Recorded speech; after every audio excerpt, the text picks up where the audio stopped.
A very good morning to all of you students of class 8. I'm going to start a chapter number 10. Name of the chapter is light. Here you can see that the light is there. What makes us things visible to us? What is the light of reflection? How the image is formed by plane mirror? What are the regular and diffuse reflection? What is the formation of the multiple image? What is sunlight and what is the white or the colored sunlight is there?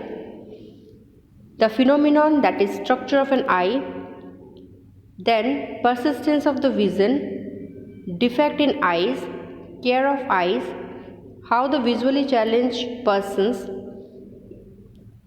and what the braille system is there. We will learn about these topics. So before going to start this chapter, I want to ask you that what is light? So simple thing is there, that is a light is, but it's very uncomfortable to see that if there is no light, how can we see the things around us? So here it is said that we can see the mountains, rivers, trees, plants, chairs, persons, people, stars, and so many other things around us. But have you ever wondered how we are able to see these things? What make it possible for us to see things? So in this chapter, students, we will learn about the various phenomena or a process that makes seeing possible and the functioning of our eyes. The first topic it is given there, what makes things visible. It is obvious that in the presence of light we can able to see everything, but if there is no light, there is a dark outside, we cannot see any of the thing. So what is the phenomena by which we can see the things around us? Yes, obviously it is light. So our eyes is a sense organ which help us to see various objects, but we cannot see an object in the dark even we have eyes. This shows that eyes alone cannot see anything. We are able to see an object only when the light from that object enter in our eyes. So the light entering in our eyes may have been emitted or coming out by the object itself. Or may we can say that it have been reflected by the objects around us which are enter in our eyes. We have learned in the previous class that reflection is a phenomenon in which light on striking a surface changes the direction and it thrown back into the same medium. Now what are the different medium, students? The mediums are air, water, glass and a vacuum. So can you tell in which direction the light falls on the surface will be reflected? Let us find out. Laws of reflection. There is a given activity 10.1. Here it is given that we need to fix a white sheet of paper on the drawing board of a table. Take a cardboard sheet over it, a thin slit into about 1 millimeter wide. So hold the cardboard perpendicular to the sheet of paper. Then turn off all the lights in the room and flash light from the torch we have just behind the slit. With a slight adjustment of the torch, we can see that the card we have a ray of light along the paper on the other side of a card. Then keep that card and torch steady. Place a strip of plane mirror vertically in the path of ray of light. Students, what do you observe? So, this shows us the reflection of light.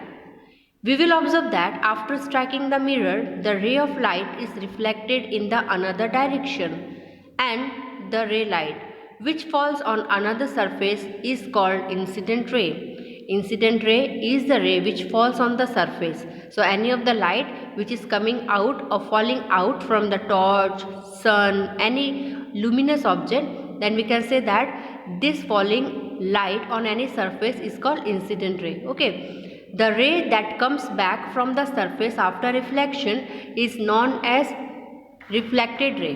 Now draw lines Now draw lines MN.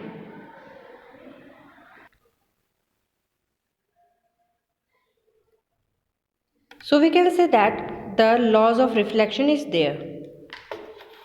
Again, if you will go through the ray that comes back from the surface after reflection is known as reflected ray.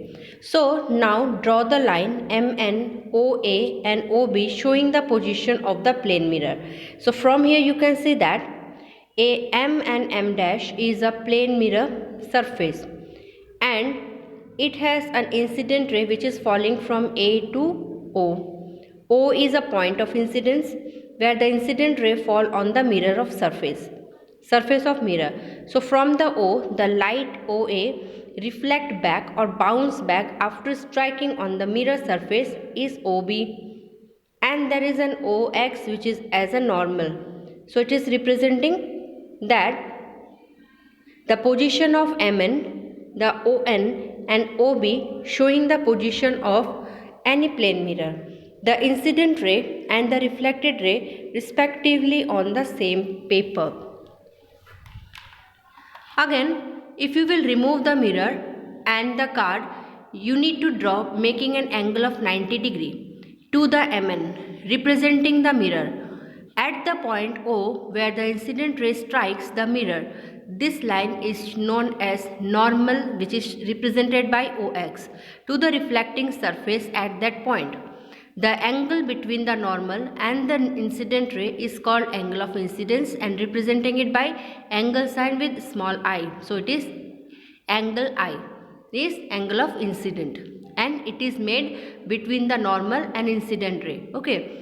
The angle between the normal and the reflected ray is known as the angle of reflection. So it is representing by the angle sign and small r. So angle of reflection is formed between the normal and the reflected ray. If we will measure the angle of incidence as well as the angle of reflection, what we can see? We can see that both the angle of incidence and angle of reflection which is made or formed between the normal and those lines are always equal. So we need to repeat this activity several times by changing the angle of incidence.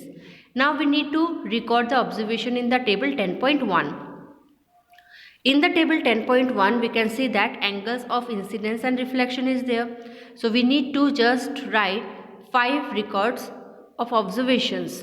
So we need to put the value of angle of incidence angle I and the angle of reflection angle R. If I will write the angle of incidence 90 degree, that is a perpendicular to the surface, so the angle of reflection will be always equal to 90 degree. If I will write 30 degree angle I, so as the law shows us that angle I is always equal to angle R, so the angle R's value or angle of reflection's value is also equal to 30 degree. Again, if you will write 15 degree, the value of the angle of incidence angle I is 15 degree. What we can see that the angle of reflection angle R is also equal to 15 degree. Now, if I will write the angle of incidence 0 degree, okay, so angle of reflection will be always equal to the angle I, so it will be 0 degree. Now if I will write the angle of incidence equal to 45 degree, then the angle of reflection will be always 45 degree. What shows us this? This shows us that the first law of reflection. What is the first law of reflection? As we can see that the angle of incidence is always equal to the angle of reflection, and this shows us the first law of reflection.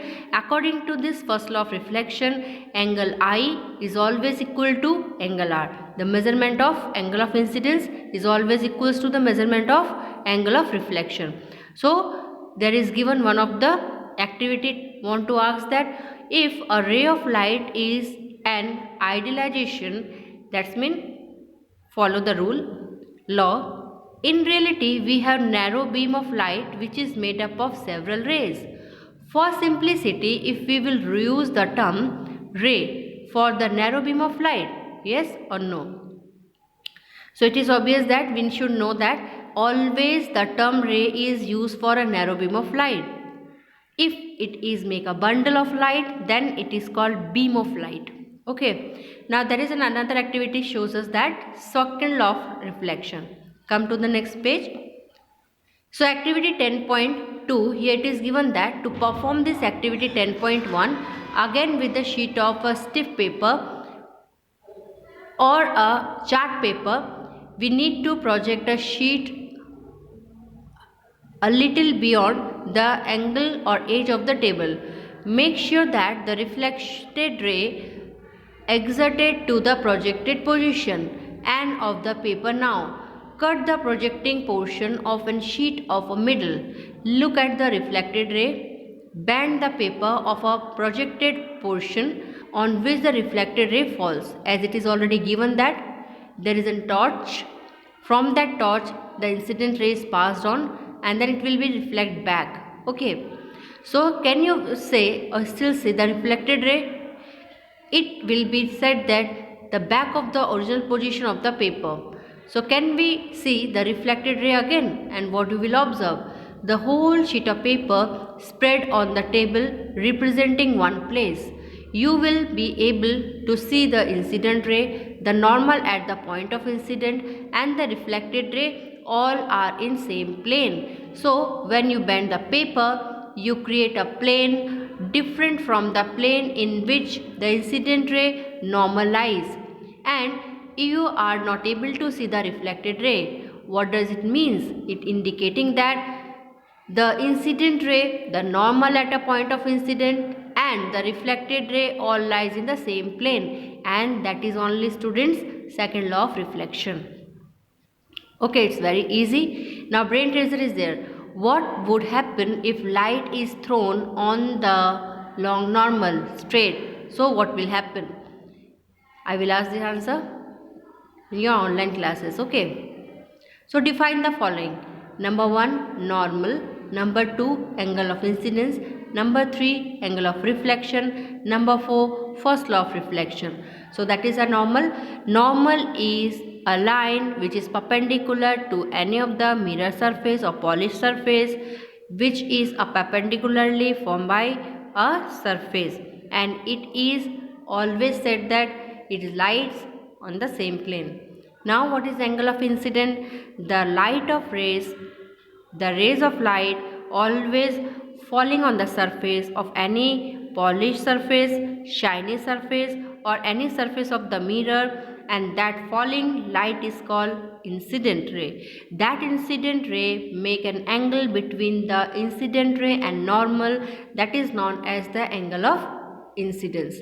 Third one is given angle of reflection. As you know that when the light striking on any surface, we can say that incident ray bounce back, or it will go to other direction after striking in the process of reflection, that is reflected ray. The angle formed between the reflected ray and the normal line, that is called angle of reflection. Okay, now fourth one is, it is given that first law of reflection. As the first law of reflection is already discussed in the activity, we know that angle of incidence is always equal to angle of reflection. In the mathematically it is represented that angle I is always equal to angle R. That is only the first law of reflection. Hope you understood, student. Now come to the next part, that is given image formed by the plane mirror. That part we will discuss in the next class. Okay students.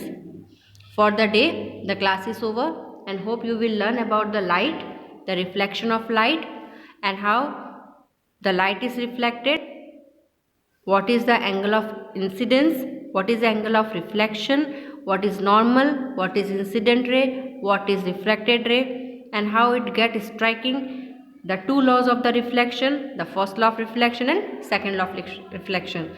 For the day, the class is over, students. Thank you and have a nice day.